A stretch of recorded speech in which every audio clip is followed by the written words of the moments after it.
My name is Abrams Morozov, and I live alone in these woods. There are stories about this forest and the things that come here after dark. Every winter morning, I go out into the woods. Just now, I found something disturbing. There were small footprints in the snow this morning, as if a child was walking barefoot alone at night. That wasn't what was disturbing. They change as they go. Sometimes the footprints look as if the thing was walking with twisted and backwards feet. Sometimes there were handprints alongside them, as if it was a lunatic crawling in the woods on all fours. The strides get longer and longer, till it had to be inhumanly tall. Its head would loom over the trees. The prints head out of the trees towards the town roads. Something horrible has moved into our town.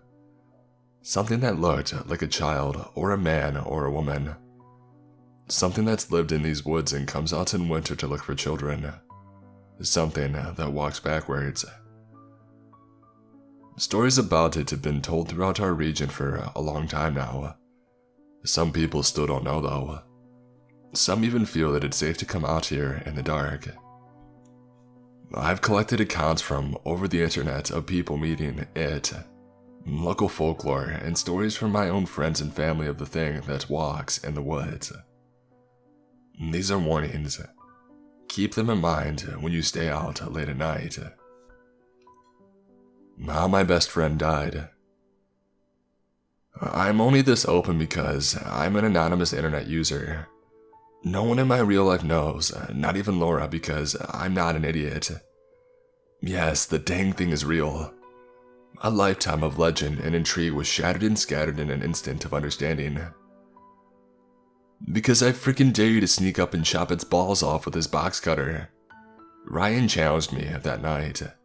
His face already reddening from the cheap Kirkland Signature moonshine, which was the only way for $31.91 to get us through the winter. It's a full moon. The monster comes out in the woods right behind your crappy apartment. There have been loads of sightings already. It's Friday night, you ain't got nothing to do. He laughed hard enough to double over. The stone guy.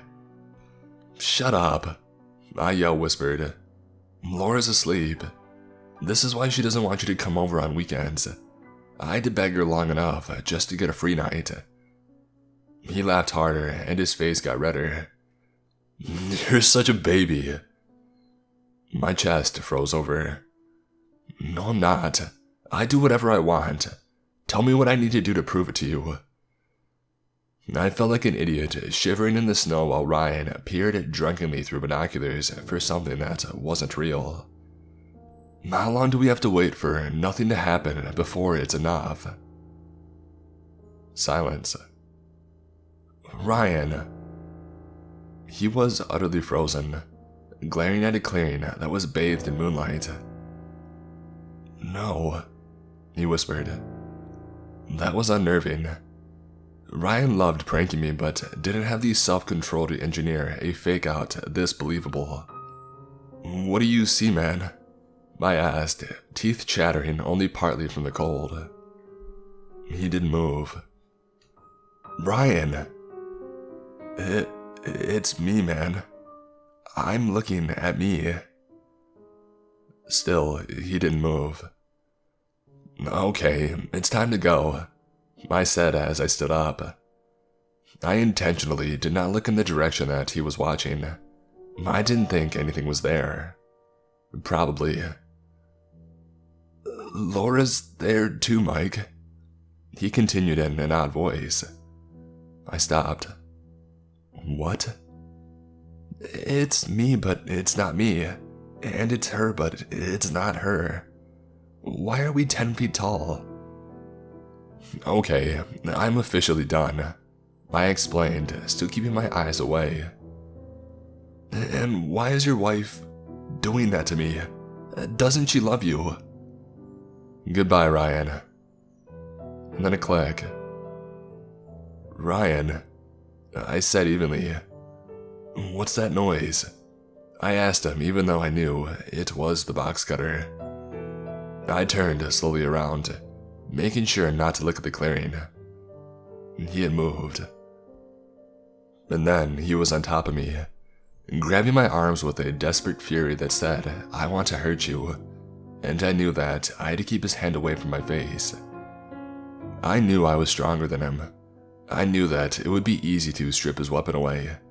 I knew that he had meant to stab me. What choice did I have? His eyes grew wide. "Wait," he yelped, still actively fighting against me. "Wait, Mike, you don't understand." And the snow was red. Ryan stared down in complete shock. "Oh, Mike, this isn't good, man. You have to help me." I couldn't move. In theory, we know that human beings have intestines just out of sight that look like a sausage link. But you never expect to see them spilling out of your best friend's gut, billowing great clouds of steam as they cool on the freshly fallen snow. I wanted to hit undo, but I must have hit a blood vessel because an ocean came out very quickly. He closed his eyes for the last time within a minute of the stab. I was the last thing that he ever saw. It took me a minute to overcome my paralysis. What would you have done? You genuinely don't know the answer to that question until you're faced with it. I couldn't bring him back. The only question was whether I was going to confess and ruin my life. Well, it turns out that there are a lot of places to hide a body that no one will ever look at. And Laura never liked Ryan anyway. The voice is like your own. How long has it been since I've thought about this? 4 years, maybe 5. I've done my best to suppress the memory, but it hasn't been easy. Knowing that it's still out there has destroyed me. Ever since I was young, I've loved going hiking in the woods. Every Saturday, I find myself walking through the forest from daybreak to nightfall. This night was no different. I made good progress through the woods when I happened to trip over a root that was sticking up out of the ground. I hadn't noticed it, and the sudden shock of landing headfirst on the hard dirt ground was enough to make my head spin. That was why when I heard a voice in the woods, I thought it was my imagination. "Can you see me?" I blinked several times, trying to get back to my senses. And I just heard a voice. No way. I was alone out here. I always had been. I had been hiking here 100 times and never once had I seen a single human being in these woods. The strange thing was, the voice sounded a little like my own. It sounded like a voice actor doing an incredible imitation of my voice, almost enough to make me question whether or not I had said it and somehow forgot. Brushing the dirt off my knees, I continued walking. I've always been a paranoid person, so I was on edge, looking over my shoulder occasionally. I had been walking like this for about 10 minutes, just when I had almost convinced myself that everything was fine. I heard a rustle, like footsteps on leaves. The footsteps didn't sound like those of a small animal, but like a human or a bear. I was on alert now, about ready to head home when I heard the voice again. Again, it sounded like that of myself, but this time I was on full alert. It came from behind, right behind, next to my ear. "Look at me." I didn't dare look at it, just shut my eyes and ran. As I ran, I felt cold fingers brushing across my neck. I imagined them gripping it, squeezing it, choking me. This fueled the adrenaline coursing through my veins. I ran faster and faster until I couldn't hear it. I must have gone in a circle because I crashed out of the forest and into a brick wall before I knew it. I opened my eyes and to my relief, saw that it was my house. I leaned against the wall, trying to make sense of what had just happened. Maybe a creep in the woods. That was the best explanation. I started towards my front door. Just as I had reached the front stoop, a blood-curdling screech echoed from the woods. Instinctively, I whipped around. At first, I didn't see anything, just the line of trees gently swaying in the breeze. And then I noticed it. The silhouette. The silhouette standing in the woods. It was hard to make out any distinguishing features in the dark except that it was tall.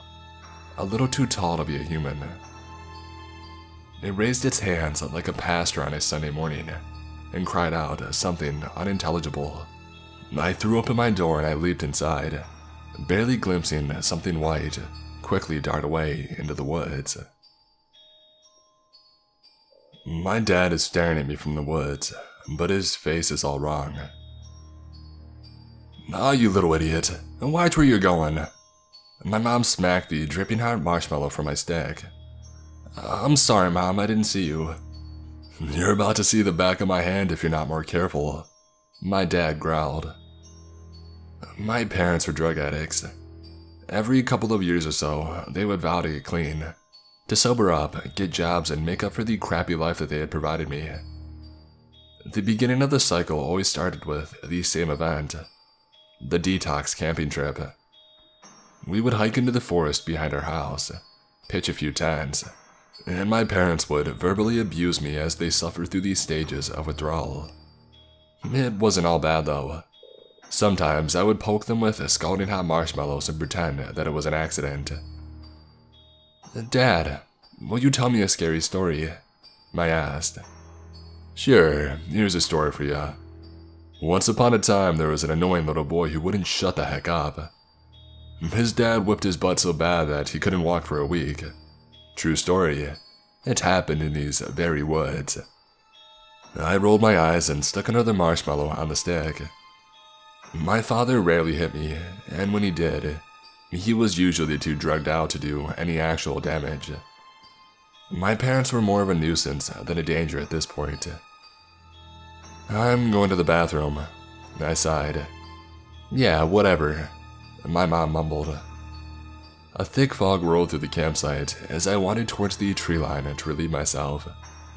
Just as I had unzipped my pants, I saw an unclothed kid jaggedly walking towards the campfire. He looked like a puppet being controlled by someone having a seizure. He looked like me. Exactly like me. My body stiffened as I noticed the only difference between him and me. His feet were backward. I watched in horror as he lifted the marshmallow stick and poked my mother in the stomach. "Ouch! What did I just say?" she shouted. He smirked and drove the stick straight through her abdomen and out her back. He pulled it out and stabbed her several more times before she fell to the ground, motionless. "Hey, what the heck are you do-" He grabbed my dad by the ears before he could finish his sentence. My dad fell face first, unable to overcome the imposter's power. The doppelganger gripped my dad's ears, placed his feet on his shoulders and pulled. He pulled so hard that the flesh peeled free from my dad's skull with a wet smack. My dad shook and seized for several moments before succumbing to his wounds. And then the creature slid my dad's face over its head, turned to me, and started slowly waltzing in my direction. I ran so fast and for so long that I peed myself and I just kept running. It took nearly 2 hours to get back to my house. I posted on this forum to ask if anyone knows what this creature is, if anyone knows what it wants or how to defeat it. The police won't believe my story. Please, I need help. I just saw my father smiling at me from the tree line. There's something dancing in the woods, but whatever you do, don't look. I've decided to leave this here. I know that we'll get out, that this will soon be a distant memory. But on the off chance that we don't, at least someone will know what happened to us. Alina is sleeping a lot lately, and maybe that's better. I've been keeping myself awake just in case. My name is Ivan Petrov. I'm 24, my girlfriend Alina Sheikh, and I went camping in the western region of the Urals. It was supposed to be a 7-day trip if the weather held up. We've been out here 12 days now. Our food is almost gone. I'll have to go for help soon. Neither of us had wanted to leave the safety of the tent. It's the only place that we feel some semblance of security. We know that it's out there waiting. What it is, I don't know for sure. We can hear it at night, and sometimes during the day when everything is quiet. Alina saw it first, on our 4th day out here. We saw it out of her peripheral vision, just a blur of white at first. But as the days wore on, whatever it was becoming more transparent, closer. She said that it was a tall, pale thing, naked. Its skin stretched over bones that jutted out at odd angles as if trying to break free. But its face was the worst. Alina said that it was always smiling, a ghastly grin that seemed to grow wider every time she looked. As the days wore on, Alina saw this thing more and more. She stopped hiking, too afraid to even open her eyes. We had to make camp, hoping someone would eventually stumble across us. But still, Alina would see this thing every time we left the tent to use the bathroom. She screamed that it was closer, and that it was dancing just for her. Its movements were more wild, manic. On our 10th night, I woke to the smell of blood. Alina was huddled in the tent's corner, trying to pry her eye out with a spoon. I got to her in time, but her face is permanently scarred, I think. The next morning, I got Alina up to use the bathroom. She kept her head low, face hidden beneath the hood of her coat, but somehow she saw it anyway, as if it were so close it could merely peek at her from under her hood. I had just turned away for a second to pee when I heard her screaming. She was being dragged by her hair, thrashed around like she weighed nothing. The sound of her hitting the ground was sickening. It was then that I got my first look at the thing. I was frozen, desperately trying to will my legs to move. It was unnaturally tall, skinny with bones that cracked when it moved along to its terrible dance. Long waving arms that swayed as if twirled to the music that we couldn't hear. Its face was horrible to look at. That smile stretched ear to ear and never taking its eyes off me. Somehow I ran for her. I took hold of her leg and pulled, ignoring the snapping sound that I heard. Finally, it let go, not due to losing the battle, but almost as though it wanted me to take her. We stayed inside after that. The thing took to dancing around our tent, tapping its long fingers on the sides. Alina stays quiet, afraid to even speak. She's in shock, and who could blame her? I'm barely holding it together myself. At least she hasn't tried to harm herself again.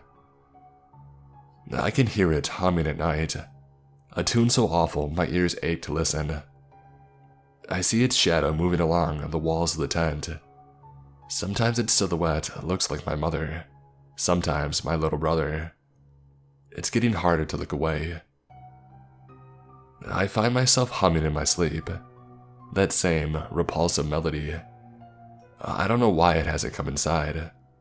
I know it's capable. Maybe it likes the fear that it causes, or perhaps it can't hurt us unless we look. I have to get out of here soon. I have to find someone. I don't want to leave Alina, but I have little choice now. The smell is getting unbearable too. I'll leave in the morning for help. I wish I could kiss Alina goodbye. Maybe I will, if I ever find her head. My final warning. Just now, I heard something outside my cabin. It's dark outside, but I don't need to go out to know if something's out there. I'd better finish up now. I'm facing the window and there's a shadow outside. It's standing among the trees. I've been expecting this. I'll keep writing until the end. I'm going to finish this up quick with my final warning soon anyways. It started moving now. I wasn't expecting this. I wasn't expecting this at all. I need to hide. I need to hide. This is wrong. It is wrong. It's wrong. The closer it comes, the worse that it gets. The worse it gets, the closer it comes. The worse it gets, the worse it gets, the worse it gets. The worse it gets, it is coming closer. It is coming closer. It's coming closer. It is. Oh God. God. Oh God. Jesus Christ. Okay. I'm calm. It's inside the house. I can hear sounds downstairs. I'm hiding in the attic. There are no windows here. The other rooms aren't safe anymore. They had windows. The windows had pale faces peering. How long have I been up here? It's been some time now. I must have been here for days. I remember light passing and nights coming and going through the gaps in the wooden board. The first couple of days, I tried carving notches into the wood with my pen to keep track. I stopped when I noticed that I just wasn't carving notches. I was writing something else. You need to open the door, Abrams.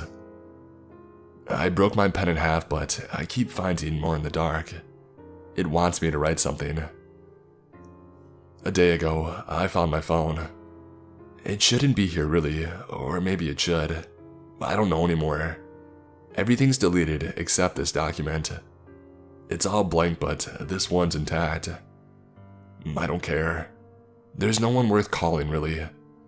Right now, I'm feeling very silly. This has been very silly. Or is there anything down there at all? No. I am not a madman. I am going insane, but not yet. I am not afraid of myself.